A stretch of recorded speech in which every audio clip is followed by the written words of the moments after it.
Have you ever asked yourself, why was I born into this particular family? Why those parents? Why that childhood, with all its love and all its unspoken wounds? Have you carried that question quietly in your heart for years? And have you ever wondered, was it all just a mistake? If you have, you're not alone. So many of us, especially in our 50s, 60s, and beyond, begin to reflect on life through the lens of our family story, but most never really find the answers. So we keep carrying those silent burdens year after year. In today's video, I want to offer you a different perspective, one that is deeper, softer, and truly healing.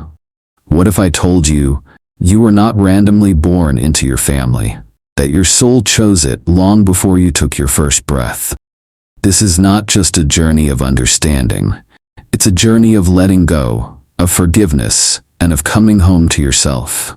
Welcome to Son.Mindfulness, a YouTube space where I share stories of karma, of healing, of family, and of the quiet doors that open toward peace.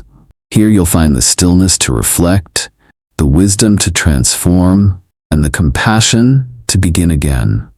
If today's message stirs something deep inside you, if you feel even a small light flickering within, please subscribe to Son.Mindfulness and join me on this path of inner awakening. Don't forget to give this video a like, so this light can reach others who may need it. I'm truly grateful for your presence today. May you always be healthy, peaceful with every breath, joyful for no reason at all, and lucky in every quiet step you take. Now, let's begin. Let me take you to the very first part of this journey, where you'll hear something that may forever change the way you look at your family and yourself. Part 1. You are not this body. You are an eternal soul. Have you ever stood in front of the mirror and wondered who that aging face belongs to? The silver hair, the soft wrinkles, the tired eyes that once sparkled with youth. What if that reflection no longer feels like you? I once sat with an 82-year-old woman. She gently held my hand and said, "Teacher, in my mind I'm still that 25-year-old girl. But when I look in the mirror, dear God, who is that?" I smiled, took her wrinkled hand in mine, and softly whispered, "That's because your soul never ages. Only your body does." This body is like a garment. We wear it when we enter this life, and one day we take it off when our role is done. But dear one, you are not the garment. You are the one wearing it, an eternal soul. According to the teachings of Paramhansa Yogananda and the essence of Buddhist wisdom, we don't have a soul. We are a soul, merely borrowing this body for a little while. I often compare the soul to a traveler. Each lifetime is a different inn. You check in, stay a while, learn what you came to learn, then continue your endless journey. Many of us, especially as we grow older, start asking, who am I now, when my children no longer need me, when work is done and the world seems quieter? But when you realize that you are an eternal soul, you're no longer defined by your role, your age, or your appearance. The soul has no wrinkles. It doesn't retire. It needs no applause or recognition. The soul only needs one thing: to awaken, to grow, and to remember who it truly is. I invite you, just for a moment, to close your eyes. Think back to your childhood, then to your adult years. Now notice this, that feeling of I am still me, it's always been there. That constant sense of self, that is your soul. So even if your back aches, your eyes dim, or your heart feels weary, your body is simply a vehicle carrying your soul along this road of evolution. Don't cling too tightly to it, but don't neglect it either. Care for your body like a kind traveling companion, but don't mistake it for you. Do you remember what the Buddha taught in the Diamond Sutra? All conditioned appearances are like dreams, illusions, bubbles, shadows. Whatever has form is not the ultimate truth. Only your inner awareness, your silent witnessing self, is real. So if ever you feel sadness about growing older, if you look in the mirror and sigh, smile instead. Because your soul has never aged. and your journey is still unfolding, longer, deeper, and more sacred than any one lifetime could hold. You are a soul, an eternal being, on a great return to your true self. If something in this touched your heart, I invite you to stay with me for part 2. But before we move on, let me ask you something. Have you ever felt, deep within you, a quiet place no one can reach? Even when life outside feels chaotic, that inner stillness remains. Maybe that is your soul, silently watching, gently guiding, always there. Part 2. Every soul chooses its family, its country, and its circumstances before this life even begins. Have you ever stared at the ceiling late at and asked yourself, why was I born into this family? Why not into a different home, with kinder parents, or a life that felt less painful? You're not the only one. I've asked that question too.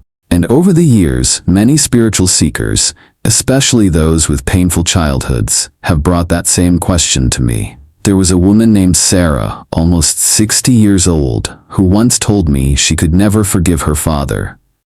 He abandoned her and her mother when she was just 5. She looked at me and asked, why would my soul choose him? Why couldn't I have chosen a better father? I sat in silence for a long time. Then I gently said, it's not that you didn't have a choice, it's that you already chose before you were even born. According to many spiritual teachers, like Paramhansa Yogananda, and also ancient Buddhist wisdom, before a soul is born, it surveys many possible lives, many families, many paths, and it chooses the one that will help it grow the most, that will best match its karma and its spiritual lessons. It's much like a student choosing a class. Not everyone needs to study the same subject. Some need to learn gratitude. Others must learn forgiveness. Still others have to learn how to stand alone, without needing to be rescued. So where are those lessons most deeply taught? Right inside a family. The soul doesn't choose parents by asking, who will love me the most? It asks, who will help me awaken? Who will challenge me to grow? Who will help me finish the karma I left incomplete? And sometimes it's the strict father, the silent mother, or the sibling full of conflict who turns out to be the soul's hidden teacher. Imagine this, if you will. Before your birth, your soul is standing in the in-between, a place of light, of clarity, of quiet knowing. You can clearly see your past karma, your unfinished soul debts, your spiritual gaps from other lifetimes. And you say, in the next life, I want to learn forgiveness. Then I must meet someone who will hurt me. It sounds strange, doesn't it? But this is how souls grow. This is what spiritual maturity looks like. I know this isn't easy to hear, especially if your childhood carried more tears than laughter. But if you know deep inside that you chose this path, then you also hold the power to transform it. We are not victims of fate. We are souls who signed a sacred contract. A contract that says, I will be born into this life to remember how to love again, to return to who I truly am. I want to invite you, dear one, to look at your family again, but this time with softer eyes. See not the right or wrong of your father or mother, but rather the souls who are walking alongside you, fulfilling an old agreement made beyond time. And when you accept this, a door opens. Instead of blame, you begin to ask, what is my soul trying to learn through these people? And when you finally learn the lesson, the anger fades. In its place, a quiet gratitude begins to bloom, because sometimes you grow the most beautiful roots in the darkest soil. In the next part, I'll share an even deeper truth. The soul doesn't choose what feels good. It chooses what helps it grow fastest. And that may explain why so many of us were born into families full of pain, but also full of purpose. Part 3.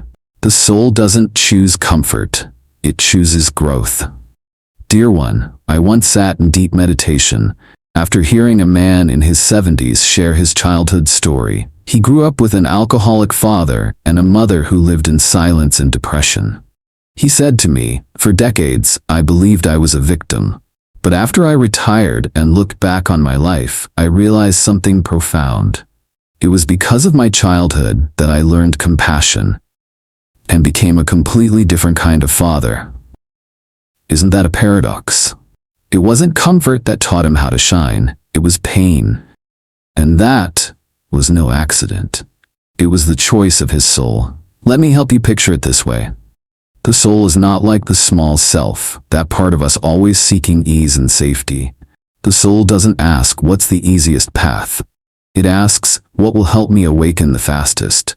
And sometimes the answer looks like this: a mother who never hugged you, a father who seemed cold, a home where love felt like it was always out of reach.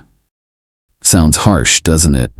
But remember, the soul doesn't choose pain to punish you. It chooses challenge, so you can discover love from within. Think of a seed. It doesn't bloom on satin pillows. It needs darkness. It needs pressure. It needs rain. Only then does it rise. People are the same. Those who grow up in imperfect homes often become the ones who listen best, who feel deepest, and who carry empathy like a quiet superpower. I'm not saying suffering is good, but when you understand that every pain carries a purpose, you stop carrying it as a burden and begin to carry it as a lesson. This is the turning point. When you stop asking, "Why did this happen to me?" and start asking, "What did this teach me?" That's when your soul begins to mature. Have you ever looked back at something difficult and realized that without it, you wouldn't be the strong person you are today? That is your soul at work. It placed you in what felt like a breaking point, not to break you, but to reveal how unbreakable you are. To show you that your love is deeper than your anger, your light brighter than your darkest moment. And yes, someone may ask, "But should I really forgive those who hurt me?" The answer is this: don't forgive them because they deserve it. Forgive them because you deserve freedom. Because once you understand that your soul chose this lesson, you have the power to stop the cycle of pain. Right here. Right now. Dear one, in the next part, I'll share with you how our family, those closest to us, are often the clearest mirrors of our karma. They don't just shape us. They reflect the ancient lessons our soul still longs to learn. Part 4. Family is the mirror of the soul's karma. Dear one, let me ask you to imagine something simple. Each morning you stand in front of a mirror. That mirror doesn't exaggerate. It doesn't soften anything. It simply reflects what is. Now, think of your family in the same way. They didn't appear in your life by accident. They are the clearest mirror of the karmic energy your soul carried into this lifetime. One day, a woman came to me and said, "Teacher, I don't understand.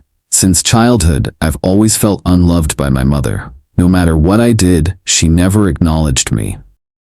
I asked her just one question.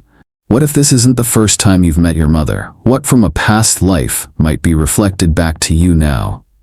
She fell silent. Then, she cried. You see, so many family relationships don't begin at zero. They're not new. They're continuations of old soul contracts. Maybe in a past life you were the one who caused harm. And now, this life is offering you a sacred chance to return to the places inside you that haven't yet learned forgiveness. This isn't blame, it's a reminder. Unresolved karma doesn't disappear. It returns, again and again, until it's understood. And often it returns through our family. Have you ever noticed how easily your old emotions get triggered when you're around family? Sometimes it's just a look or a word. And suddenly you're 5 years old again, right back in the wound. I call this a karmic anchor. Family holds us in place, not to trap us, but to teach us how to release ourselves. And when you do that, when you finally learn the lesson, not only does your karma begin to shift, but the karma of your entire lineage softens. I've seen it happen. Children who forgive their parents and then watch those parents slowly change as if awakened by the ripple of love. One of the most beautiful truths in Buddhism is this: karma is not destiny. It is a journey that can be transformed. And where does that transformation often begin? Right in the family. The place where wounds cut the deepest is also the place where awakening can begin. So let me ask you, in your family, who has hurt you the most?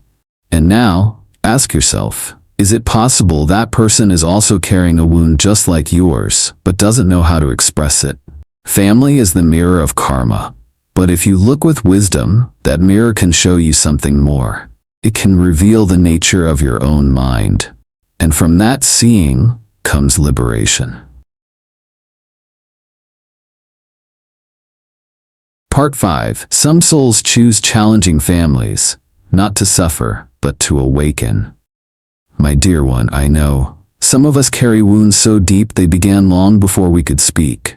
Some grew up never once hearing, "I love you, my child." Some never felt a father's embrace, only cold stares or hardened hands. Some were abandoned. Some were constantly criticized.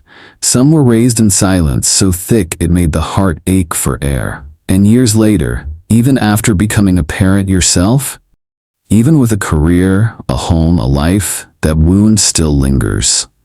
The question still whispers, why was I born into this family? Let me invite you to shift the question. No longer, why me? But instead, what lesson was my soul ready to learn that it chose this family as the beginning?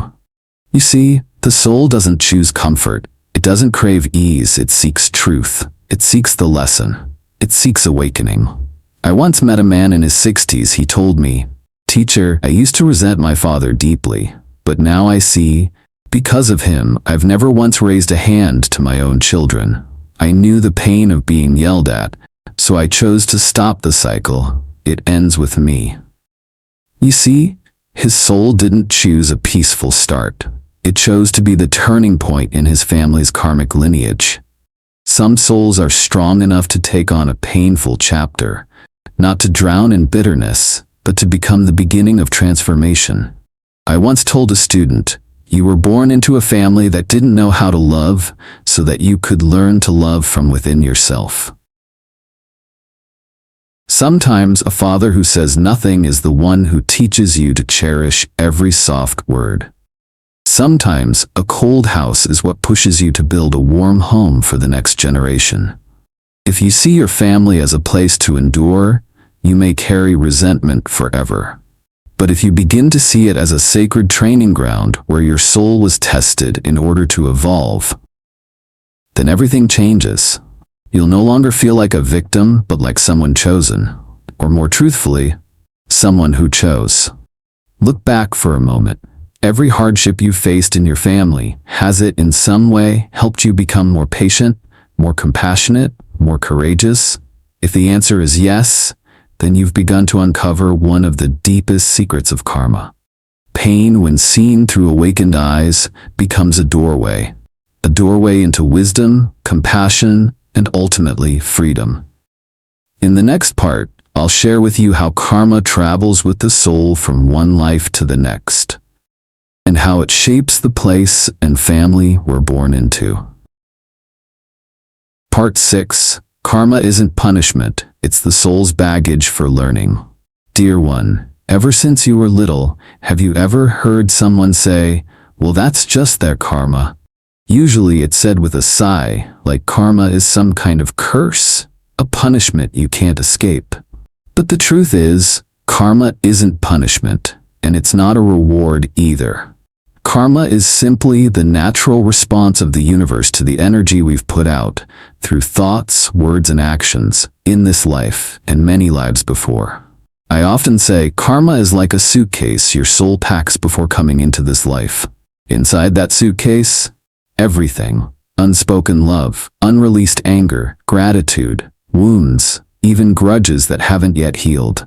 When the soul prepares to return to this world, it doesn't just land in any random family. It is drawn, magnetically pulled toward the people, situations, and environments that match the energy it still carries. Just like water finds the lowest place to flow, karma guides the soul to parents, homes, even countries where it can repay debts, learn overdue lessons, and complete what was left undone. Think about it.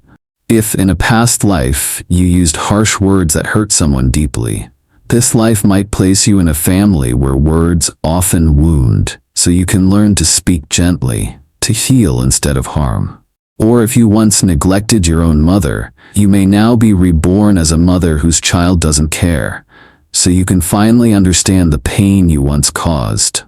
Karma doesn't have feelings. It doesn't get angry at you. It doesn't punish you. It simply reflects like a mirror, honestly, neutrally.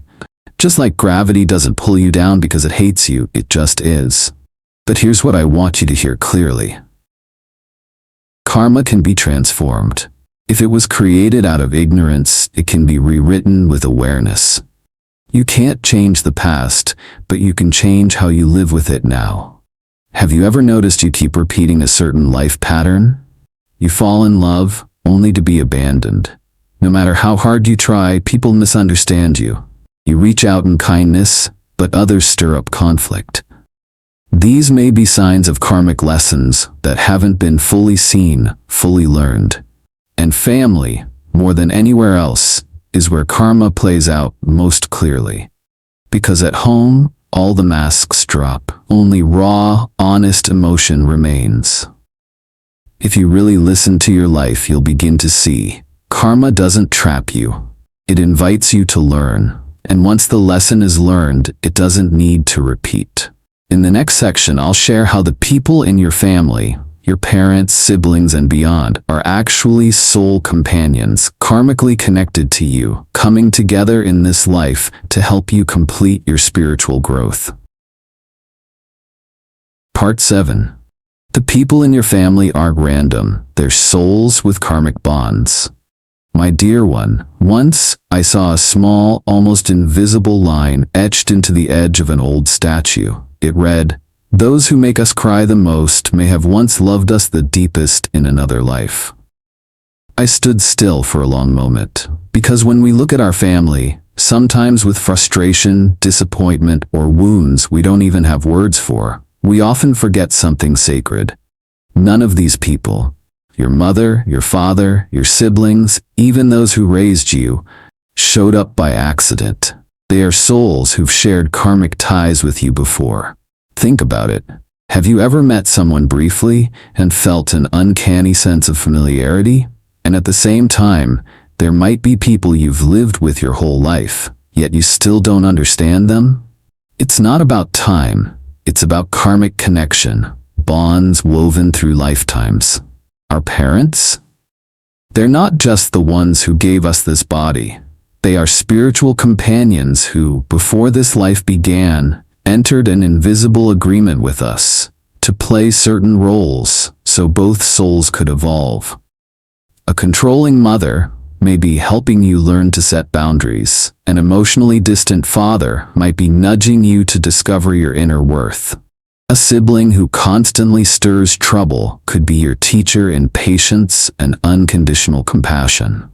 I've said this before. Not everyone who loves you will help you grow. But sometimes the one who hurts you the most is the one who awakens you the fastest. Of course, not all family members come to challenge us. Some appear like gentle lanterns, lighting your path when you feel lost. These are the souls who have loved you deeply before, who've trusted and walked with you across lifetimes. They've returned in this life simply to keep loving you, to help you, or just to walk alongside you for a while. But whether they arrive as helpers or challengers, soft or severe, each one comes at the right time, in the right way, to help your soul learn the lesson it needs most. And when you truly understand this, you'll stop seeing your parents as right or wrong. You'll begin to see them as mirrors of karma and fellow travelers on the spiritual path. Have you noticed? When you change, when you forgive, let go, open your heart, somehow the way your family treats you also changes? That's a sign. Karma is being released. the heavy rope of pain becomes a delicate thread of love. My dear one, family is not where you need to be perfect. It's where your soul chose to remember who you truly are, what you came to learn, and how deeply you're capable of forgiving. And in the next part, I'll explore one of the most profound questions many have carried in their hearts. If I chose my family, why would I choose one that hurt me so much? The answer won't just help you understand karma. It may open the door to your deepest healing. Part 8. If the soul chose this family, why one that hurts so much? My dear one, this question has been asked of me many times, often with tears in the voice. Master, if my soul truly chose my parents, if I chose the place of my birth, why would I choose a family that has caused me so much pain? Some have broken down in tears. No one would choose a childhood filled with sorrow, right, Master? And I don't rush to answer, because I know this question doesn't come from the mind. It comes from a heart that's been cracked open. And for that reason, the answer shouldn't just be a theory. It must be a whisper from one soul to another. Let me offer you this. The soul does not choose suffering to punish itself. The soul chooses seemingly harsh circumstances because it trusts that from within that pain wisdom will bloom, strength will emerge, and light will awaken. I once met a woman, 65 years old, who had suffered abuse from her own mother throughout childhood. She spent half her life drowning in resentment, her heart locked shut, afraid to love, afraid to trust, until one day, while meditating beneath a statue of Avalokiteshvara, she wept and said softly, "Master, I understand now. My mother wasn't punishing me. She was the exam meant to teach my soul the deepest kind of forgiveness." You see, dear one, some souls, after many lifetimes of ease and peace, choose to step into the ultimate classroom, the classroom of darkness, of adversity, because they're ready for real growth. Choosing a difficult family doesn't mean you're weak. It means your soul is strong enough to hold the weight of sorrow, see through the illusion of pain, and transform that pain into understanding, compassion, and inner power. That might sound lofty, but haven't you noticed? It's often those who've suffered deeply, who carry the most empathy, the most wisdom, the quietest strength. They listen differently, they love with greater care. They recognize pain in others and respond not with judgment, but with a warm heart. Pain, when transformed, becomes the deepest compassion. As the Buddha taught, from the mud the lotus blooms. Isn't that true for you? Maybe you are the first in your family to say, "This pain stops with me." The first to break the pattern, to choose love over fear, to forgive, to heal. And by doing so, you're not just saving yourself, you're healing an entire ancestral line. So if you've ever asked, why did I have to grow up in this family? Today, maybe you can answer with your whole heart. Because my soul wanted to remember its light from inside the darkness. In the next part, I'll share with you what happens when we stop blaming fate and start walking this life as someone who knows, I am on a soul path, not a random road. Part 9. When you stop blaming, you begin to rewrite your soul's destiny. My dear one, there's a truth I want you to carry deep within your heart. Your life does not end where you were born. It only begins there. Many people live their entire lives wearing the identity of a victim. I suffer because my parents were like that. I can't trust anyone because I was betrayed as a child. I can't love myself because I was never truly loved. But, my dear, the moment you realize you are not just a product of your circumstances, you are a soul walking consciously through this life, everything begins to shift. When you stop asking, why did this happen to me? And start asking, what is this here to teach me? That is the moment karma begins to transform. I once told an older student, you cannot go back and create a new childhood, but you can start today to create a different ending. And here is the miracle. Karma is not a chain that binds, it's raw material. And how you choose to live today will shape that material into one of two things: a wall that blocks your growth, or a bridge toward your freedom. You might still live in the same family, see the same people, hear the same voices, but your eyes will see them differently.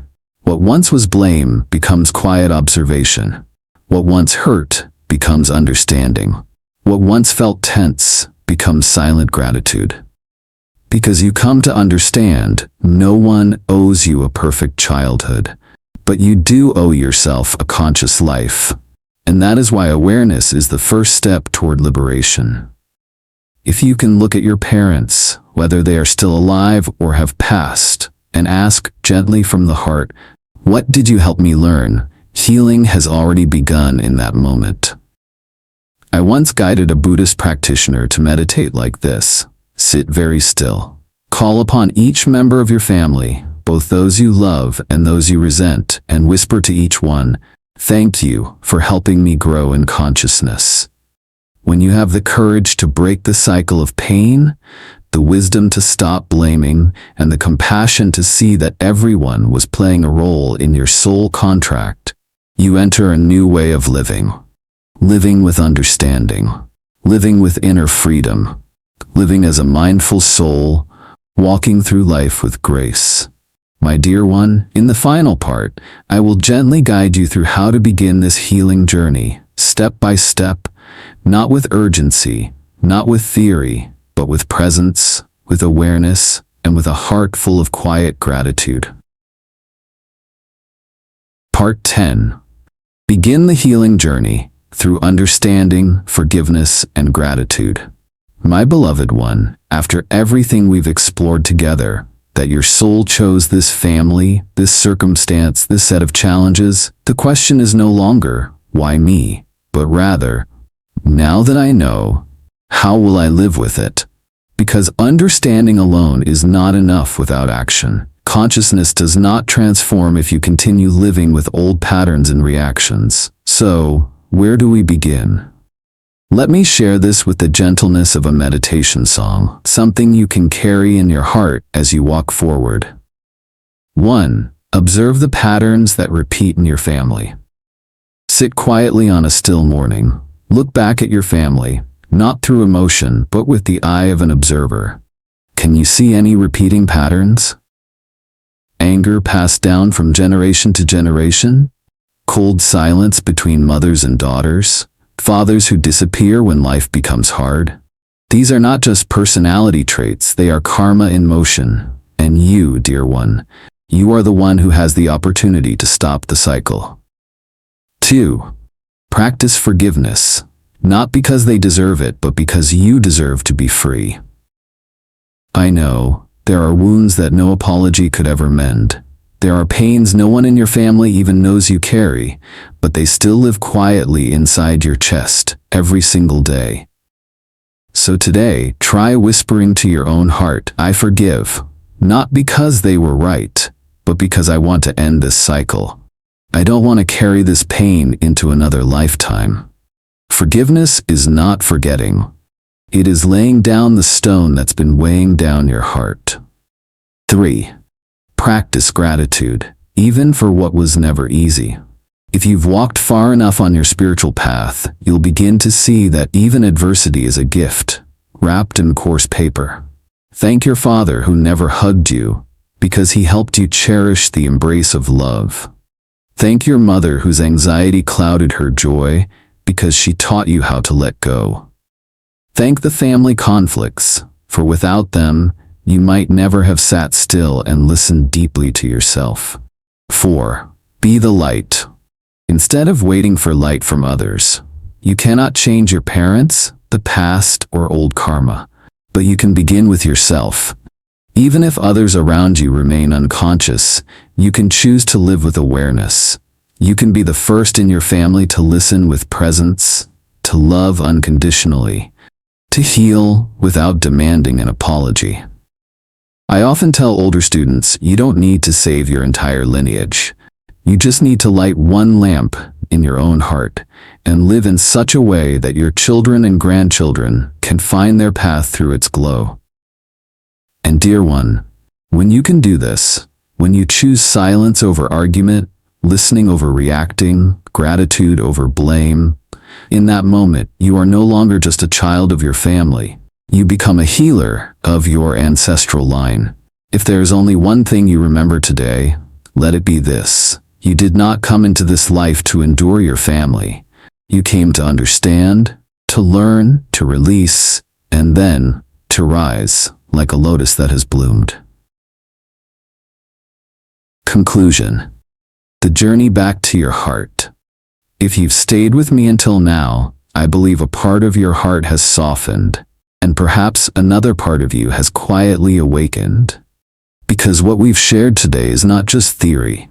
It's a gentle, yet sometimes piercing truth about the journey of the soul.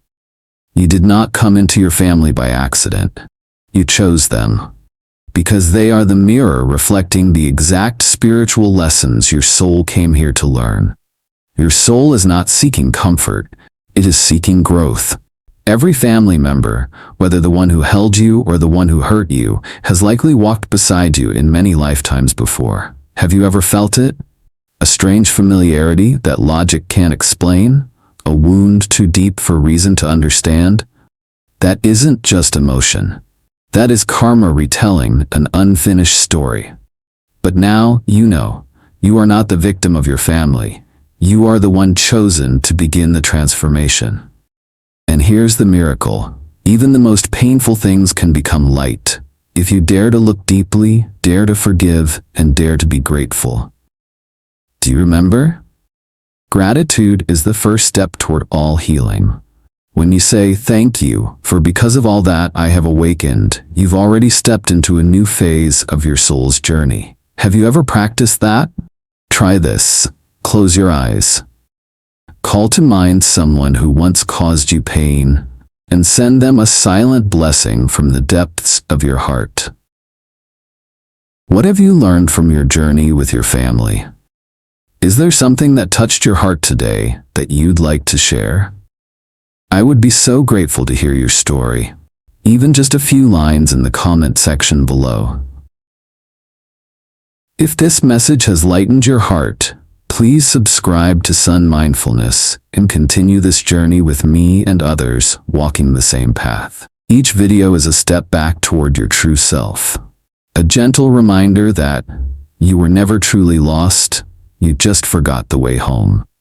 I thank you for your time, your deep listening, and your sincere presence today. May you be healthy, peaceful with every breath, happy for no reason, and blessed with each step you take. Namo Shakyamuni Buddha. With deep respect, I look forward to seeing you again in the next video. Thank you.